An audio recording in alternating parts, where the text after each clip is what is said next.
Allez, pour le favori.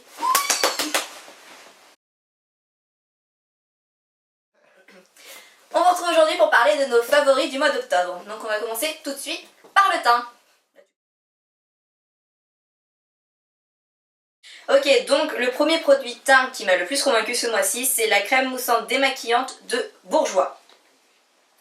Alors c'est surtout pour son odeur qu'elle m'a le plus plu, parce qu'en termes de démaquillant, faut d'abord se démaquiller avec une eau micellaire avec un coton d'abord, parce que ça retire pas tout, donc voilà. Mais sinon, je trouve que c'est très agréable à mettre après l'eau micellaire et ça laisse une odeur toute belle, toute propre, toute douce. Enfin voilà. En parlant d'odeur, de super odeur gourmande, moi j'ai découvert un autre rituel, donc c'est plus un rituel masque, donc le soir après vous êtes démaquillé, à mettre avant d'aller vous coucher, donc c'est 5 minutes à laisser poser. C'est le masque au chocolat Thémis, donc c'est un masque qui sent vraiment le cacao mais genre violent quoi. Et oui, Camille s'en remet à peine. Et donc c'est bio et c'est vraiment super efficace, donc c'est purifiant et c'est très important pour les peaux grasses un peu comme la mienne.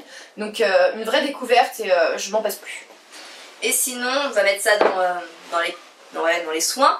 C'est le baume à lèvres de l'Avera, donc que j'ai reçu dans une box, la Glossy Box. On l'a tous reçu dans la box, la Glossy Box, je crois, parce qu'on a beaucoup entendu parler et ça hydrate beaucoup. Franchement, en termes d'hydratation, j'avais un Neutrogena avant, il fait bien son affaire, mais celui-là a vraiment un cran dessus.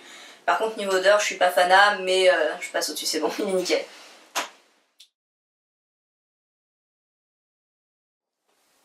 Passons donc au maquillage. Alors j'ai découvert il y a peu l'unificateur de teint de Smashbox. Et en fait il coûte assez cher en full size, donc je l'ai pris en petite, en 12 ml. Voilà, il le vendait chez Sephora à 9 € et des brouettes. Et je voulais le tester parce que j'en ai beaucoup entendu parler.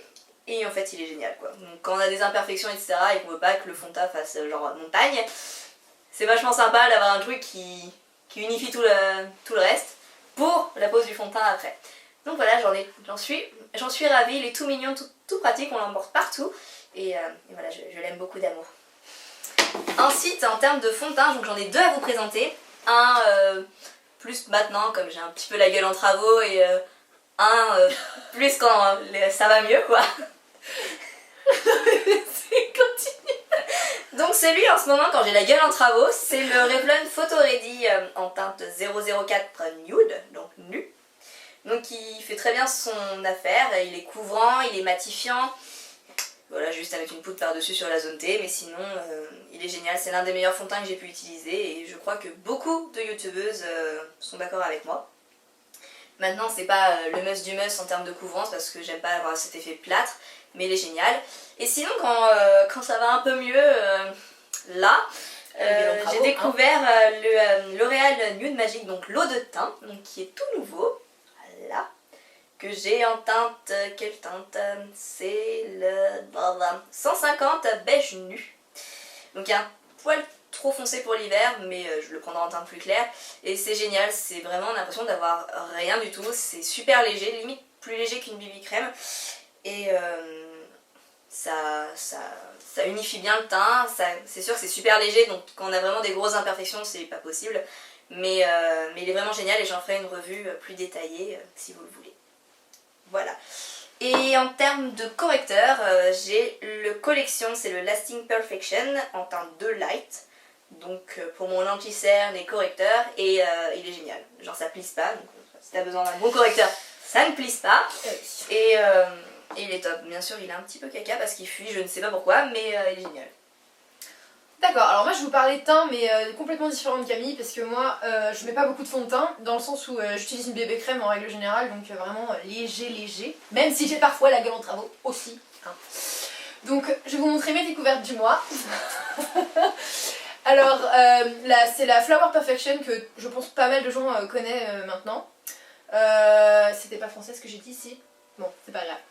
Que les gens connaissent. Que les gens connaissent, c'est ça hein. Bon, voilà, donc ça s'appelle Flower Perfection de Bourjois. Donc c'est une poudre libre blanche que je mets par-dessus vraiment à la fin pour matifier ma peau sans mettre de couleur en fait dessus tout simplement. Et je l'utilise une fois par jour en retouche mais vraiment légère sur la zone T. Et sur les joues aussi parce que moi ça va jusque là. J'ai une zone, je connais pas la lettre mais voilà. Donc voilà. Une zone W. Voilà, c'est ça. Et donc là, moi je vais vous parler de encore Bourjois. Oui, on est très fans de Bourjois, hein, tous les deux. Donc c'est un blush. Alors lui qui va prendre la couleur qui est le mieux pour vos joues. Donc c'est un rosé. Ça fait un effet rose un peu. J'en ai mis un tout petit peu aujourd'hui, mais je sais pas si ça se voit beaucoup avec la caméra. C'est très sympa. Ça fera pas la même couleur sur Camille et sur moi par exemple. Donc c'est censé, c'est un peu crémeux. C'est censé s'adapter à votre carnation. Voilà, donc pour moi c'est un vrai plus. Et un autre blush que j'ai découvert là dans ma Birchbox, oui on en a aussi beaucoup entendu parler, donc c'est Steniac, donc c'est sous cette forme là, c'est un peu surprenant pour un blush, mais c'est comme ça. Donc ça peut se semer, vous mettez juste 3 petits points de chaque côté, puis vous estompez, exactement, merci beaucoup. Et donc ça fait les joues un peu plus rouges que le rose que j'ai choisi là, donc c'est vraiment pour faire un peu plus flashy, un peu plus voyant que le blush de Bourjois. Mais ça reste léger et ça s'estompe bien. Tout à fait, ça fait pas rouge, genre vous avez couru un sprint ou vous avez écrasé une tomate, exactement. Donc non, c'est très très sympa et ça s'utilise aussi en gloss de manière très légère parce que je trouve que c'est un rouge assez puissant quand même. Donc faut vraiment y aller à petite dose. Voilà, donc maintenant je vais vous parler, bon je dis toujours donc, hein, c'est ma petite touche, voilà quoi, perso. Je vais parler donc de encore quelque chose que j'ai reçu, une base pour les yeux, que j'ai reçu dans ma Birchbox encore de ce mois-ci. Bon encore un petit format, mais là encore que du bonheur quoi, donc c'est sous cette forme là. Et en fait, quand vous l'ouvrez... Base Laura Mercier. Laura Mercier, pardon, tant pour moi. Et donc, ça se présente sous cette forme-là, et donc vous le mettez sur vos paupières, et puis vous estompez aussi. Et ça permet donc d'avoir une tenue des ombres à paupières vraiment toute la journée sans que ça bave, c'est extraordinaire. Et surtout c'est mat, donc parce que comparé à celle que j'avais chez Kiko, elle est beaucoup plus mate, c'est beaucoup plus, elle va unifier de manière plus efficace votre paupière. Donc c'est vraiment très sympa. Et par-dessus ça, j'utilise les nouvelles palettes de Kiko, donc avec des... à faire soi-même en fait. Exactement, c'est en clip en fait. Donc vous choisissez, donc là j'ai acheté une version 9 et j'en ai mis que 6 parce que bon, faut pas cacher que ça coûte assez cher, donc c'est 4,90 € là l'ombre à paupières. Donc voilà, donc j'en ai choisi 6. Faut voir qu'elles sont assez grandes et que pour arriver jusqu'au bout, il va falloir quand même que j'y passe un certain temps. Donc je pense qu'au final j'aurai vraiment, on va dire, optimisé mon budget pour ombre à paupières, on va dire ça. La seule chose qui manque à cette palette, je pense que c'est un miroir. Oui, c'est tout bête, hein, mais là c'est pas très pratique. C'est grand, mais il n'y a rien. Il y a un reflet, on peut se deviner, hein, mais c'est pas hyper précis, on va dire. Voilà. On continue sur les yeux. Moi je voulais un mascara de couleur et je me suis dit le violet c'est franchement pas mal pour la saison. Donc je me suis acheté le Volume Glamour Max Holidays de Bourjois en violet. Donc il est comme ceci. Et en fait c'est plutôt léger, je ne m'attendais pas non plus à ce que... Je voulais pas que ce soit super flash, etc. parce que je le mets quand même pour aller en cours. Mais on distingue quand même, ça fait ressortir un peu le vert de mes yeux et j'aime beaucoup, ça change du mascara noir basique que je peux mettre tous les jours. Donc je l'aime beaucoup et je l'ai vraiment mis quasiment tous les jours ce mois-ci. Et il est top. Et il fait du volume quand même, malgré la couleur lambda, pas lambda qu'on peut avoir. Et finissons haut en couleur par les lèvres. Donc je me suis acheté, lors de notre journée shopping avec Aline, le rouge à lèvres collection privée de L'Oréal by Eva, donc Eva Longoria. Donc c'est un nude de la gamme Color Rich. Donc il est comme ceci, je trouve le packaging super classe en fait pour un rouge à lèvres L'Oréal. Imitation Chanel un peu. Hein.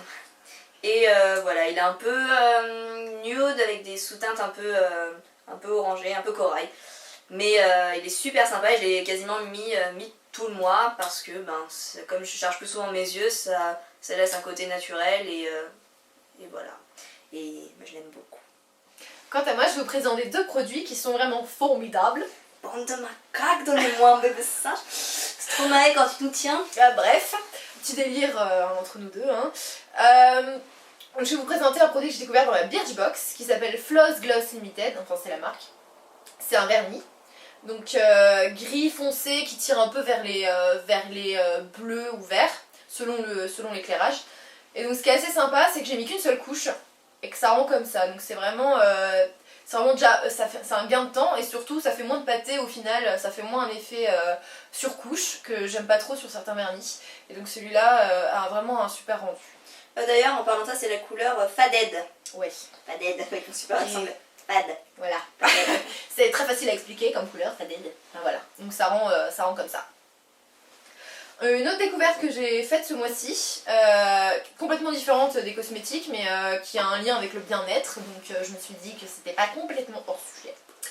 Donc je vous présente les huiles essentielles, donc ici de la marque Floram. Donc ici c'est Verveine Yunnan qui a des propriétés relaxantes, anti-stress et anti-migraine aussi. Donc je l'utilise avec ce petit godet. Oui, c'est un peu surprenant, mais c'est comme ça que ça s'appelle.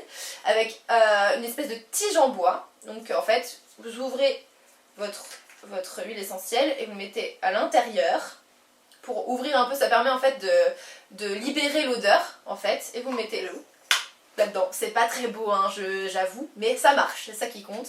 Donc ça libère de manière pas du tout... c'est pas très intrusif dans le sens où vous l'aurez vraiment dans une petite zone.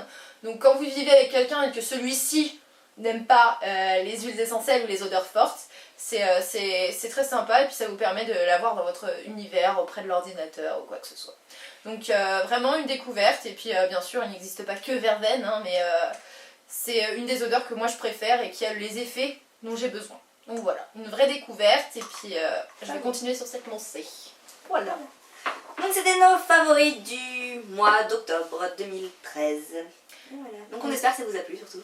Exactement. Et on revient le mois prochain pour les favoris du mois de novembre 2013. Voilà.